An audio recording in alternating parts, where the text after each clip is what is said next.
Mesdames et messieurs, bonjour et ravi de vous retrouver dans cette nouvelle édition dans votre émission presque hebdomadaire,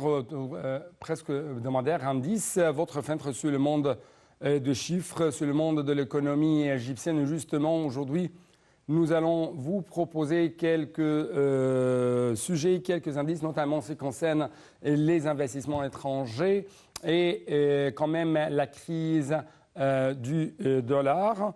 Justement, et durant les derniers jours, il y avait une déclaration très importante faite par le Premier ministre, Dr Moustapha Madouli, concernant la crise de pénurie de dollars ici en Égypte.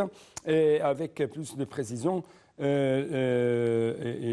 a dit que la crise de pénurie de devises dans le pays prendrait bientôt fin, soulignant la nécessité de localiser l'industrie pour augmenter la production locale et réduire la facture des importations.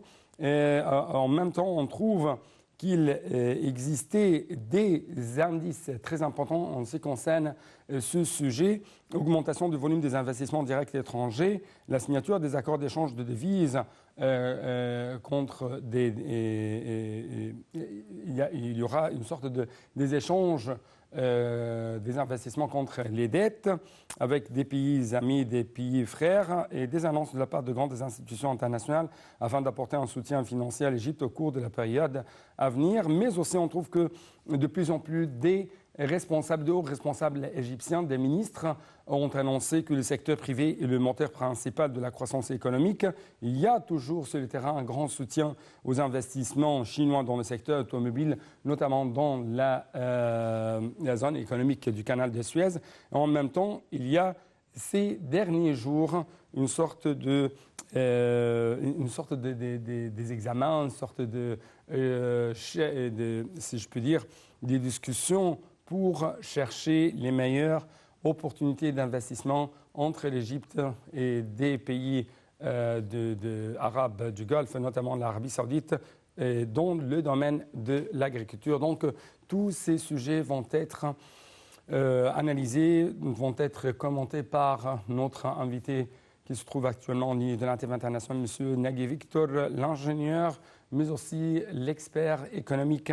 Monsieur Nagui Victor, vous êtes toujours le bienvenu sur la TV internationale. Bonjour. Bonjour, monsieur. Donc, ma première question porte sur la crise de pénurie de devises dans le pays, ici en Égypte, qui va prendre fin bientôt. Et selon, bien sûr, les annonces faites par le gouvernement égyptien. Comment vous avez vu les prémices ou les indices en ce qui concerne ça? Quelles sont les mesures et les instruments quand même à utiliser, à prendre sur le terrain afin de réaliser ce but? Oui, il est certain que le pays vit actuellement une certaine crise de devises, et surtout le dollar. Oui. Mais le gouvernement a décidé de lutter contre cette crise et à prendre des mesures efficaces pour réduire, pour réduire ce manque de dollars. Tout d'abord, le gouvernement a décidé d'investir et d'agrandir l'industrie en Égypte et faire habiter certaines industries, encore une fois, en Égypte. Et ça, on expliquera plus tard comment et quels sont les moyens. Ouais. Deuxièmement, c'est de réduire les importations. car qui dit importer, il faut payer en dollars, en devises, et substituer tous les produits qui sont importés par les mêmes produits ici localement en Égypte. Troisièmement, d'encourager les investissements directs. Et ça encore, il y a plusieurs investisseurs qui sont décidés en 24 d'investir des milliards de dollars dans plusieurs domaines. Ouais. Donc le gouvernement essaye de prendre les mesures et comme on dit, prendre le taureau par les cornes et essaye de réduire ce problème. Aussi bien par l'inflation. Essayer de réduire le taux d'inflation. Mais il faut savoir que nous, on n'est pas les seuls qui souffront de cette crise. Le monde entier souffre d'une crise économique actuellement, surtout à cause de la guerre de la Russie et l'Ukraine, mais surtout encore avec la guerre d'Israël contre les Palestiniens. Mais il faut résister et essayer de s'en sortir. Autre chose, c'est la localisation des industries. C'est une chose très importante et de plus en plus on trouve qu'il y a des mesures, mais aussi des déclarations de la part des responsables égyptiens en ce qui concerne les accomplissements qui ont été réalisés dans ce domaine. Par exemple, on trouve que la zone économique du canal de Suez accorde un vif intérêt au secteur de l'industrie automobile et au secteur associé, notamment à la lumière de l'adoption par l'autorité d'une stratégie d'implantation, de localisation de l'industrie automobile, selon le président de cette zone économique du canal de Suez. Et ça a été bien sûr bien vu et bien observé à travers les différents accords d'investissement avec de grandes sociétés, de grandes compagnies chinoises ici en Égypte. Donc, à quel point vous trouvez que l'industrie ou l'implantation ou la localisation de l'industrie va avoir une sorte d'impact positif en ce qui concerne la fin de cette pénurie de devises étrangères? L'Égypte a la chance de posséder une position axiale dans le monde entier. C'est-à-dire que la localisation géographique de l'Égypte au centre qui relie l'Afrique à l'Asie et à l'Europe lui donne des atouts aux investisseurs pour venir investir en Égypte. Alors, entre autres, l'investissement dans la voiture, la fabrication de la voiture. Effectivement, comme vous venez de le signaler, monsieur, la zone économique du canal de Suez va profiter et va voir naître une grande industrie de voitures par les entreprises chinoises. Les Chinois ont décidé de venir s'implanter dans la zone économique de Port Saïd, du canal de Suez, pour produire des voitures. Un premier bilan, produire 700 000 véhicules par an. Ça, c'est un démarrage. Il est certain que ces voitures ouvrent la porte, cette industrie ouvre la porte aux Chinois et aux Égyptiens pour exporter vers l'Afrique. L'Égypte possède des accords inter-échanges entre les pays africains et l'Égypte qui permettent d'exporter facilement beaucoup de produits, entre autres la voiture. Donc d'après vous, celui qui veut investir ici en Égypte ne va seulement viser un marché de 120 millions d'Égyptiens, mais plutôt des milliards des Africains. Une autre chose très importante en ce qui concerne l'Afrique et ses relations avec le monde entier.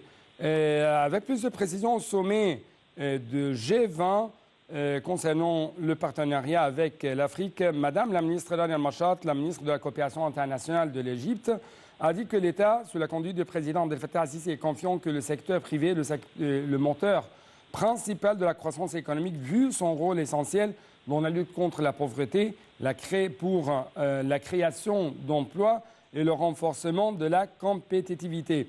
Et elle a quand même assuré que le gouvernement égyptien s'était engagé à sauvegarder un climat propice au secteur privé qui renforce de plus en plus l'investissement dans le pays et attire davantage d'investissements étrangers. Comment vous avez justement observé de telles déclarations?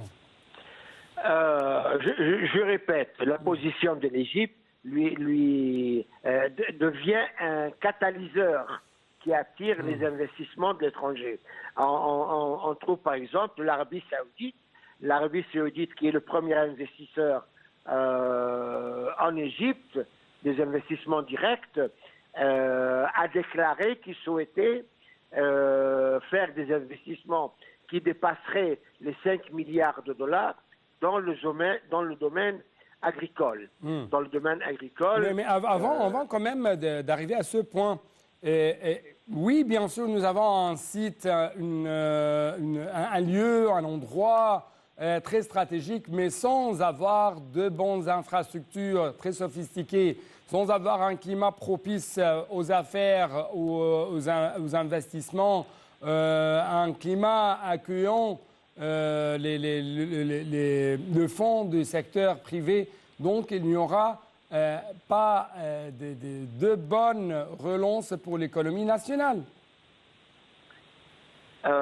Écoutez, vous avez signalé un point très important qui est celui des infrastructures. Ouais. Pendant les 10 dernières années, le gouvernement, sous les directives du président Sisi, a déployé beaucoup d'efforts. Et au moment où il y avait le Covid et tous les pays étaient confinés, l'Égypte n'a pas arrêté de travailler pour refaire et installer ces infrastructures de la 4e génération. On possède actuellement une base d'infrastructures très solide et qui permet justement aux investisseurs de répondre à tous leurs besoins. D'un autre côté, le gouvernement a déclaré et a mis au point des mesures pour faciliter l'option des permis de travail, de création d'entreprises, d'éradiquer les obstacles que les investisseurs affrontent, et réduire les impôts. D'éliminer plutôt les obstacles, d'éliminer les obstacles, de surmonter les obstacles. Oui. Oui. Je vous écoute. Donc, tous ces points sont là pour attirer et faciliter la vie aux investisseurs qui veulent venir travailler en Égypte. Un point très important, je ne voudrais pas oublier ça, il y a une entreprise, mais j'ai oublié le nom, une entreprise très célèbre qui a le monopole de fabriquer les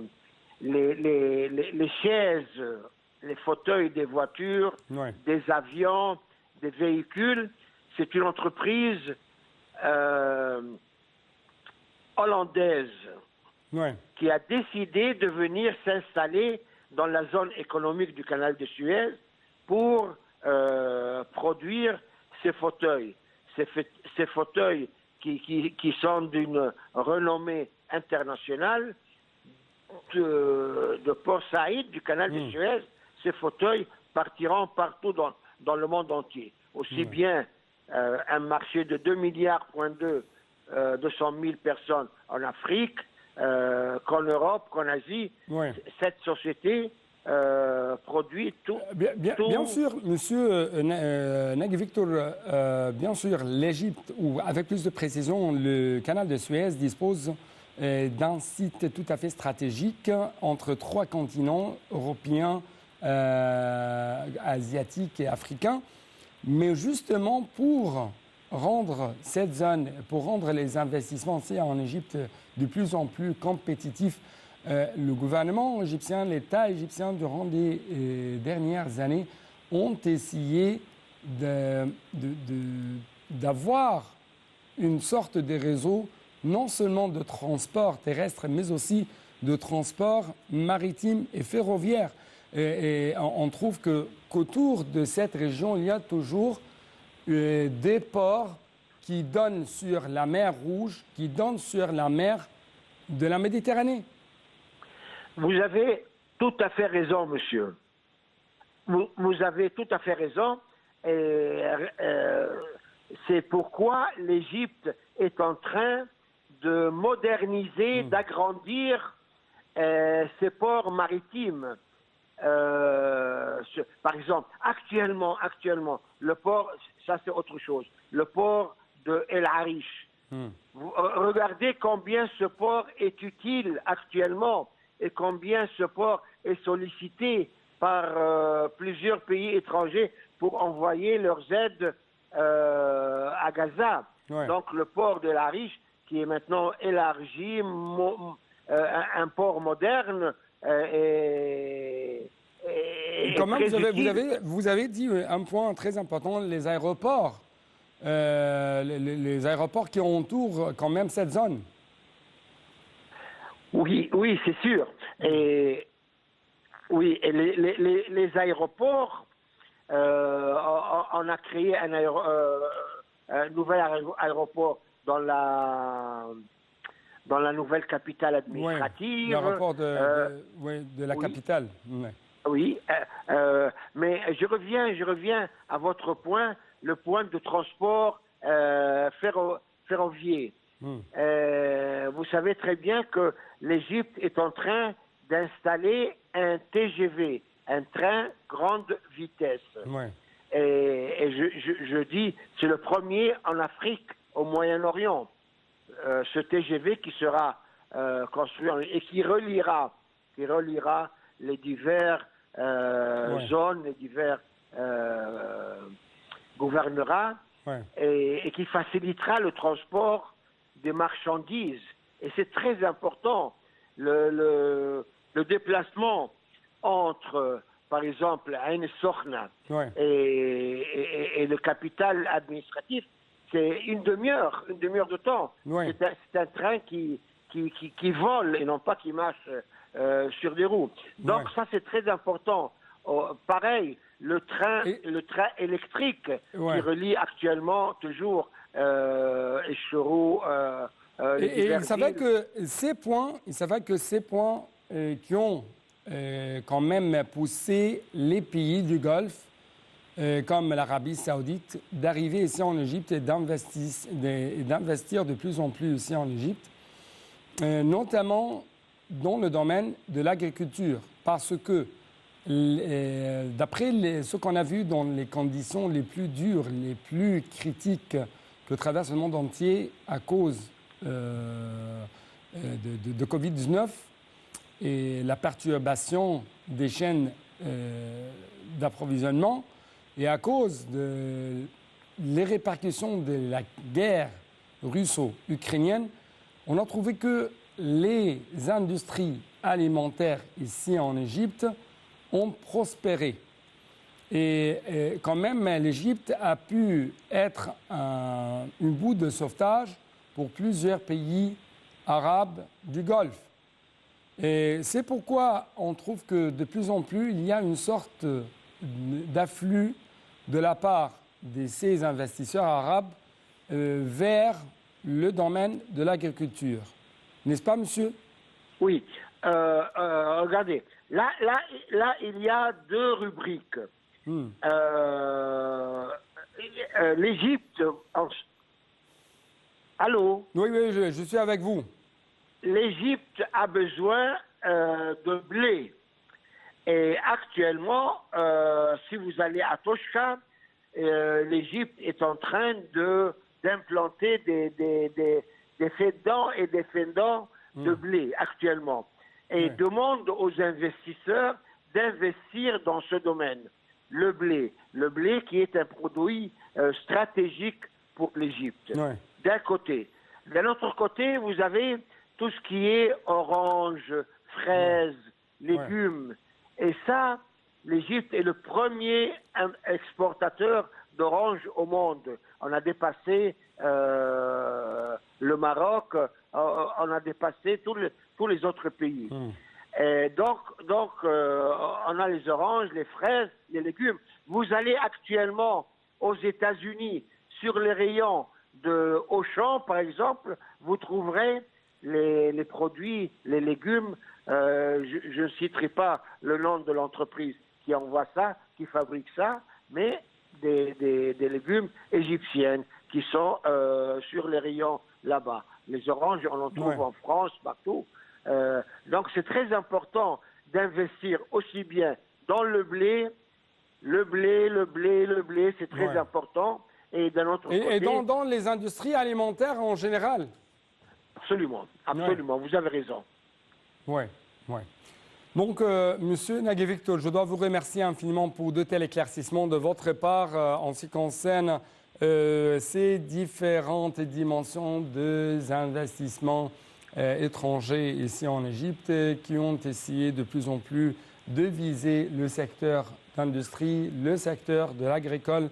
Et ça parce que de plus en plus, il y a des efforts assidus de la part du gouvernement égyptien afin d'éliminer tout obstacle qui entrave ce processus d'investissement étranger en Égypte et qui entrave quand même, pour éliminer tout obstacle qui entrave l'intégration ou quand même l'engagement du secteur privé à l'économie égyptienne.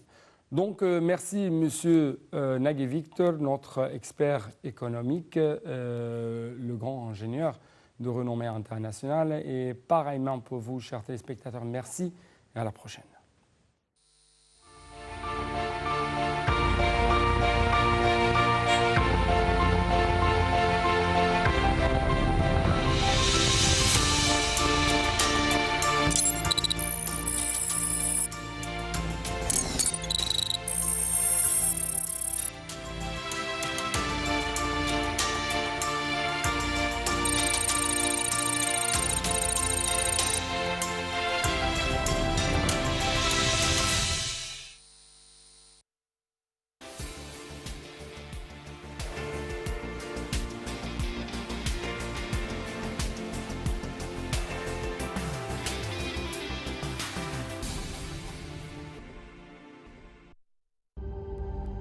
القوات الإسرائيلية تواصل مطاردة مئات الدخان الأسود الكثيف المتصاعد من كل جانب. قبل لحظات كنا نتابعه لعله جرى. نعم الآن يتم استهداف أهلنا في فلسطين محتاجين نقف جنبهم كتف في كتف في الوقت ده. وعشان كده مؤسسة حياة كريمة هتساهم في دعم أهلنا في فلسطين بكل المساعدات الطبية والغذائية الممكنة. شاركنا في دعم ومساندة أهالي فلسطين من خلال التبرع على الحسابات التالية: كتفنا في كتف أهلنا في فلسطين.